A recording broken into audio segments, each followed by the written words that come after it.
So, we have your criminal procedure. Your subject, the subject assigned to me is criminal procedure and court testimony. We will be discussing court testimony later on. But first, we will be discussing what is criminal procedure. Okay? First one, what is the concept of criminal procedure? Okay? The criminal procedure, the concept of it is, okay, criminal procedure treats of the series of processes by which criminal laws are enforced and by which the state prosecutes persons who violate, okay, penal laws.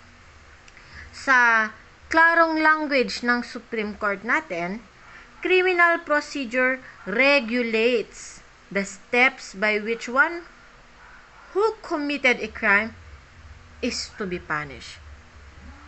Okay? While criminal laws define crimes and prescribe punishment for such crimes, ang criminal procedure po natin, it lays down, okay? It lays down the processes by which an offender is made to answer for the violation of the criminal laws. Sa madaling salita, ang criminal law po natin ang nagde-define ng mga krimen, 'di ba? Naglilista ng mga elements nito. Yun ang nagsasabi kung ano ang penalty. Ang criminal procedure naman ang nagpo-provide ng processes, okay? Or yung procedure of how the person will be answerable for the said violation. Okay? So, ang criminal procedure is a generic term yan to describe the network of laws and rules which governs the procedural administration of justice. Okay? So, of course, you know the very important principle or doctrine of due process. Okay? Due process in criminal proceedings is mandatory, okay, and indispensable.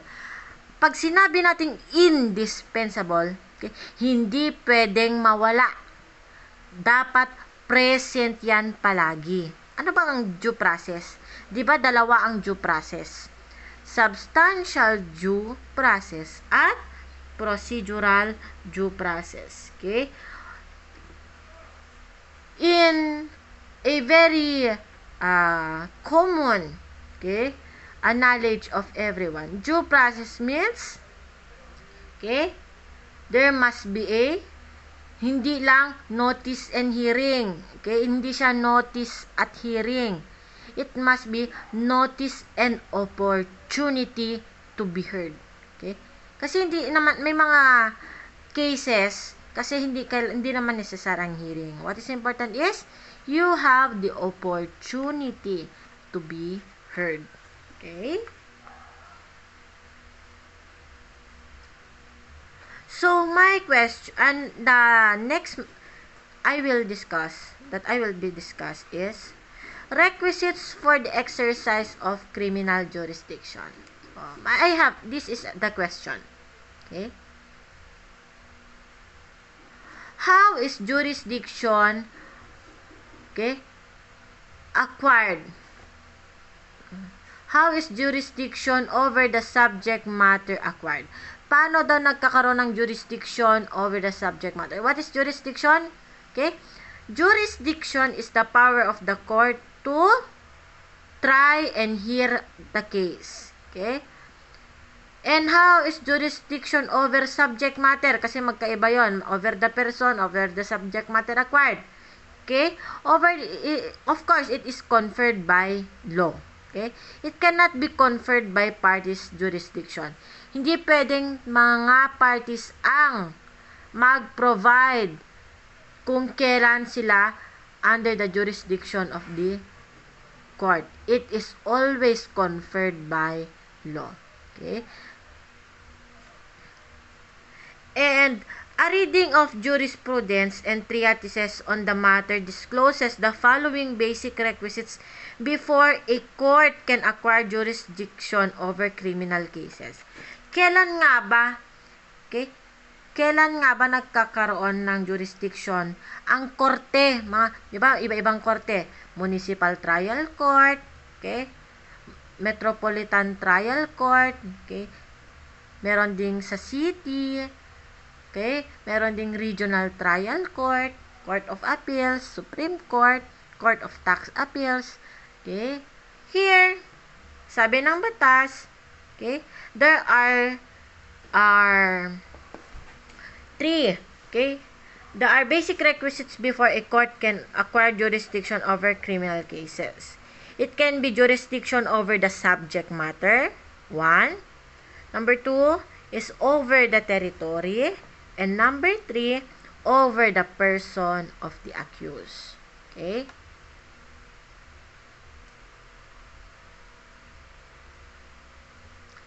So, this is how jurisdiction over the person. Kasi tatlo yan. Subject matter, person, at territory. Kung person, jurisdiction over the person of the accused acquired, okay, can be acquired through arrest. Okay, of course, you know how is arrest be done. Number 2, consent. Paano consent? Okay, pumapayag yung accused na mag-appear, okay, before the court. Waiver of objections as when the accused enter his plea. Okay, kailan mag-enter ng plea? Yung guilty, not guilty. Yan. And next one is the voluntary submission of the accused to the jurisdiction of the court. Okay? Sabi ng batas, there is no voluntary appearance in case of special appearance to challenge the jurisdiction of the court. To, sinasabi ko, what are the requisites for exercise of criminal jurisdiction? Okay? Ito yung tatlo. Subject matter, territorial jurisdiction, and jurisdiction over the person. You can just say jurisdiction over the person, jurisdiction over territory, jurisdiction over subject matter. Pare-pareho lang yan. Here, with subject, as to the subject matter, the offense is one it is authorized by law to take cognizance of. With regards to territorial jurisdiction, the offense or anyone, ibig sabihin, as long as meron isa sa mga elements ng crime or ingredients to the crime has been committed within its territorial jurisdiction. Okay? And lastly is the jurisdiction over the person.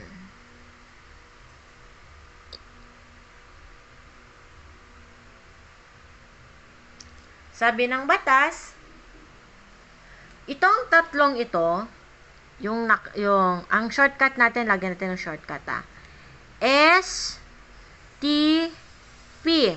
Parang stop. Ganun, no? STP. Itong STP na to, should concur. Ibig sabihin, pag concur, agkakadwada. Hangka mabalin nga, agpumili lang timaysa. Hindi ka lang pipili ng isa. Sama-sama yung STP na yan. Okay? Itong tatlong ito ay sama-sama, dapat present lahat bago na magkaroon ng jurisdiction ang court. Okay? So, here, you can see here, okay? I'm showing you in your screen, the jurisdiction of criminal courts. Okay, we start with this one. What cases fall within the exclusive original jurisdiction of MTC or the municipal trial courts? This one is municipal trial courts to MTC. Municipal. Example, municipal trial court ng Tugigaraw. Okay, ito Metropolitan Trial Court sa NCR to. Itong MCTC, Municipal Circuit Trial Court. Example is Igig and Amulong. Okay? Isang korte ng munisipalidad ng Igig at saka Amulong. Okay? And that is located in Sentro Amulong. Okay? Shortcut. Okay? Basahin nyo to. Exclusive original. From the word itself, exclusive original jurisdiction. Okay? Exclusive. Diba? Pag ang mag-asawa, boyfriend, girlfriend, exclusive sila sa bawat isa. Hindi pwedeng may dagdag. Okay? Pag may example, si Pedro at si Maria mag-asawa, i-ano ko lang sa layman's term para maintindihan niyo. Ang exclusive, si Pedro at si Maria mag-asawa sila. Kung may kabit si Pedro, si Juana, okay? Then that becomes concurrent. Okay? So here, Pedro Maria lang tayo. Exclusive na nga, original pa. Okay? So these are the crimes or the cases that falls within the jurisdiction of MTC. Exclusive and original. Okay? Of course, you have your violations of city or municipal ordinances. You memorize this, I will let you memorize this one. Number 2, of course, I know that you know this one. Offenses punishable with imprisonment. Not, imprisonment yan not exceeding 6 years. Bibilangin ko pa ba yung penalty? Example, sa crime ng estafa. Okay? Bibilangin ko pa ba yung, yung fine? Hindi na. Kasi nakalagay dyan, irrespective of the amount of fine. Okay? And regardless of penalties. Okay? Next one. Offenses involving damage to property through criminal negligence. Okay? Kung nakasira ka nabunggo mo yung habang nagdadrive ka, okay? Habang nagdadrive ka, nagmamadali ka kasi sa work mo. Nabunggo mo tuloy yung pader nila, anti-mameng. So, in that case, that's damage to property through negligence. Okay? Of course, you have your summary procedure in certain cases. Okay? Such as yung traffic laws, rental laws, okay? City ordinances. Okay? Yan, yung mga yan. Basta summary. Kailangan summary, Ilistan nyo to, lagyan nyo to ng araw-araw pag nakuha nyo to kasi ipapamemorize ko sa inyo yan. Yan. This is governed kasi by rules on summary procedure. And of course, do not forget yon application for bails. Pero, absent yung mga RTC judges. Okay? Bira naman mangyari yan. Okay. So, how about RTC, Regional Trial Court? Okay. Kung kanina, municipal or your first level court, punta naman tayo sa second. Okay. Ito yung Regional Trial Courts. Okay. Exclusive and original, Pedro at Maria pa rin. Okay. Those that are not within the exclusive jurisdiction of any court, tribunal or body except that of Sandigan Bayan. Okay? Ano ba, ma'am, yung mga cases na under sa Sandigan Bayan? To, RA 3019, violations of it, violations of RA 1379. Yan. Ito mga to. Okay? Those enumerations I am flashing on your screen. Okay, next one.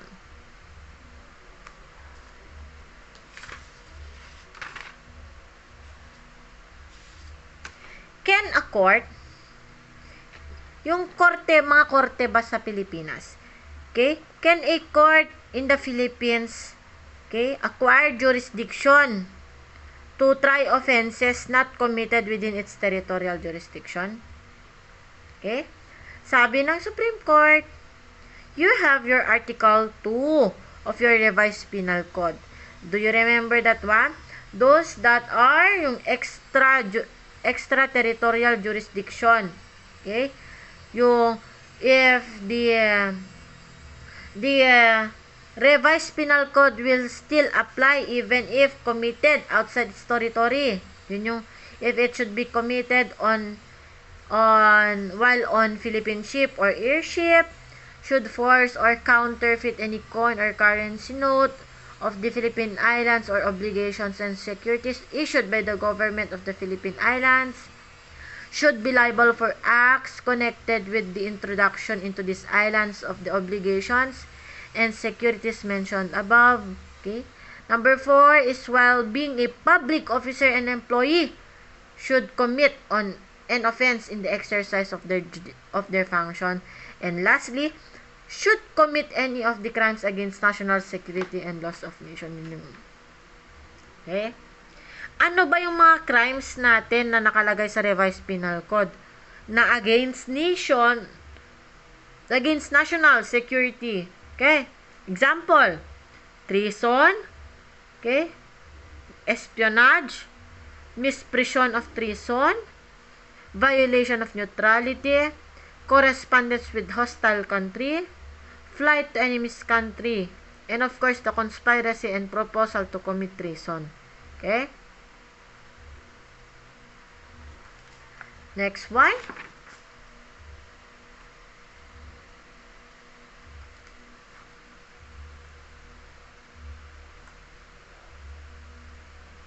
Okay. So, question. With regards to jurisdiction over subject matter, kasi nga sabi, papaikutin ko lang yung discussion ko for today doon sa tatlong yan. Yung subject matter, person, at territory. Okay. Let's go first with jurisdiction over subject matter. Ito.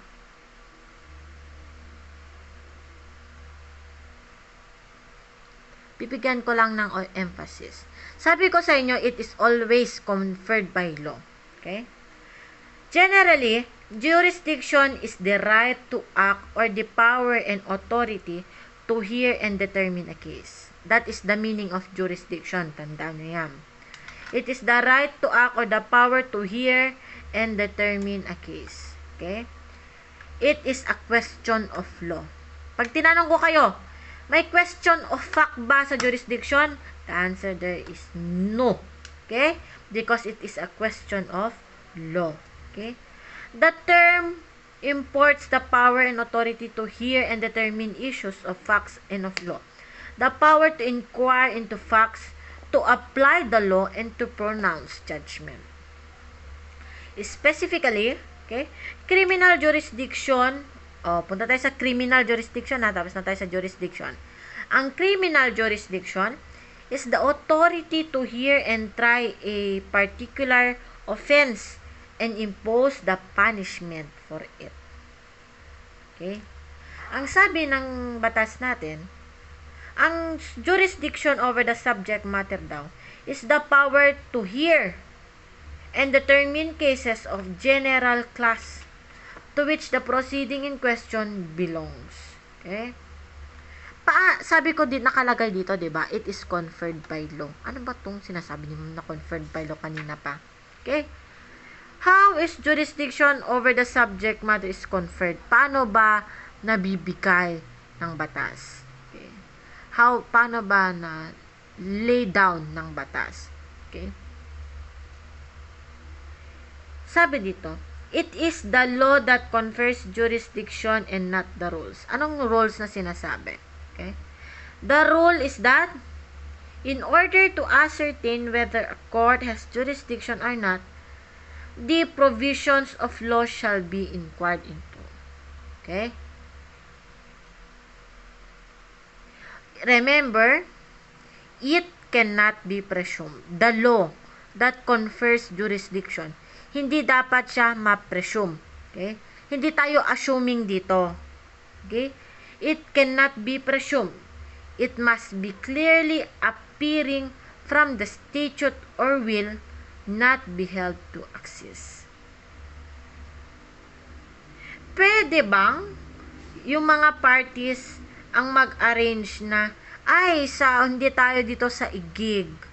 Hindi tayo dito sa, punta na lang tayo sa Davao, doon na lang tayo mag-hear ng case. Pwede bang ganon? Sabi ng batas, jurisdiction cannot, kita to, cannot be fixed by the will of the parties. Okay? It cannot be acquired or diminished by any act of the parties. In determining whether or not a case lies within or outside the jurisdiction of a court, it has a reference to the applicable law. Okay?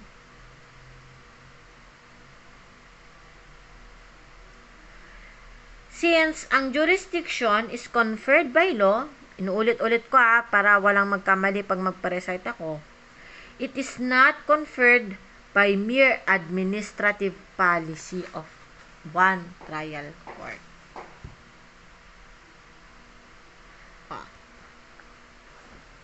Lagi niyong tandaan, while jurisdiction of court is conferred by law, ang tanong naman, paano naman na-determine? Okay, the answer is, while jurisdiction of courts is conferred by law, jurisdiction over a criminal case is determined by the allegations in the complaint or information. Okay? Kung magpapa-fill in the blanks ako, yan dapat ang sagot nyo. Okay? So, it is determined by the allegations in the complaint or information. Okay.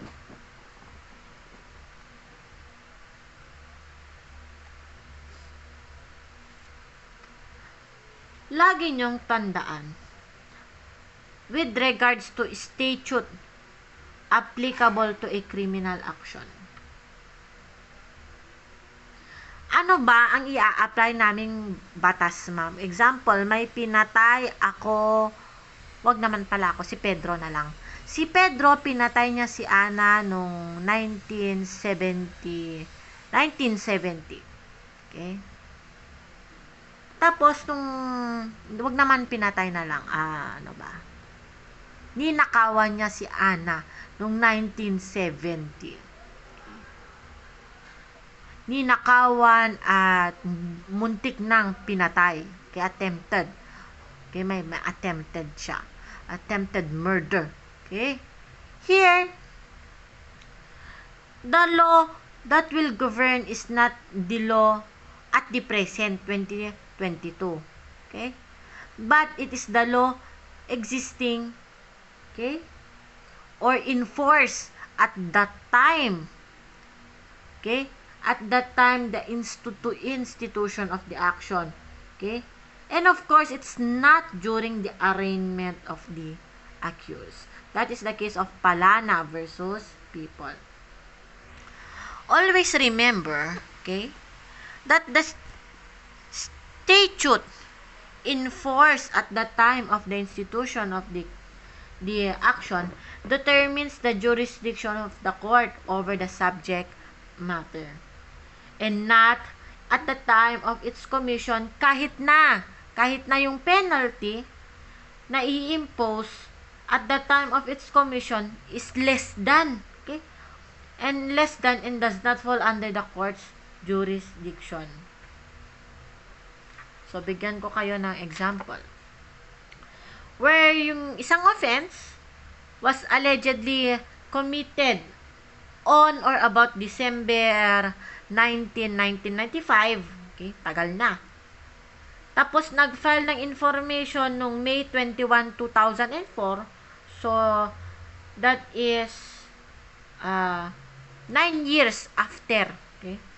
The jurisdiction of the court, okay, let's just say yung Sandigan Bayan, okay, to try a criminal case is to be determined at the time of the institution of the action.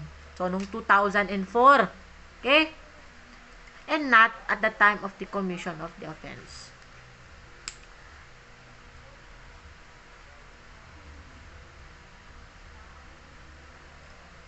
We have the so-called principle of adherence of jurisdiction. Ano tong sinasabi ni ma'am na principle?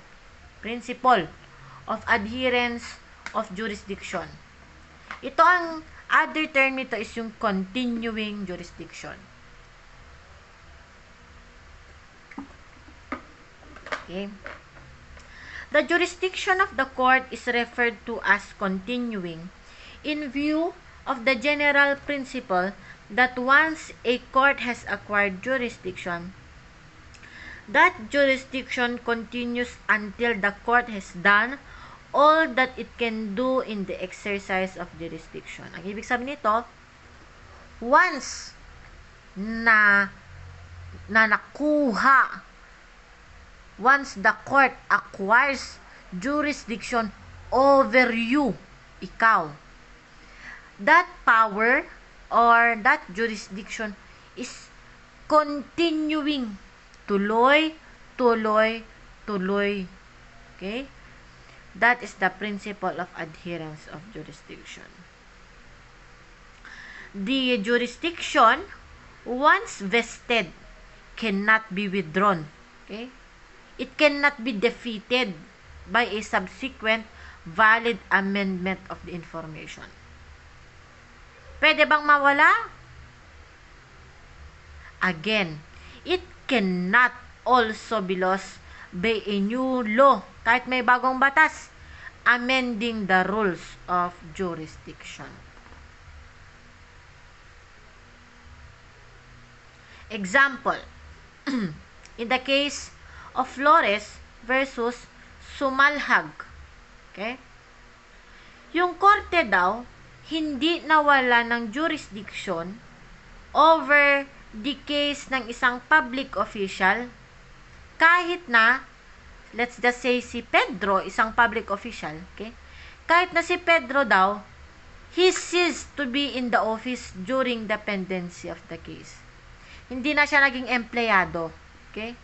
Here, the court retains, okay, its jurisdiction either to pronounce the respondent official innocent of the charges or declares him guilty thereof. Okay? That is the principle of adherence of jurisdiction or the so-called continuing jurisdiction.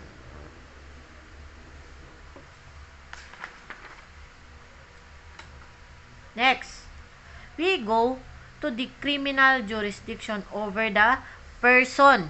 Person naman tayo. Tapos na tayo sa subject matter, ha? Let's go with over the person.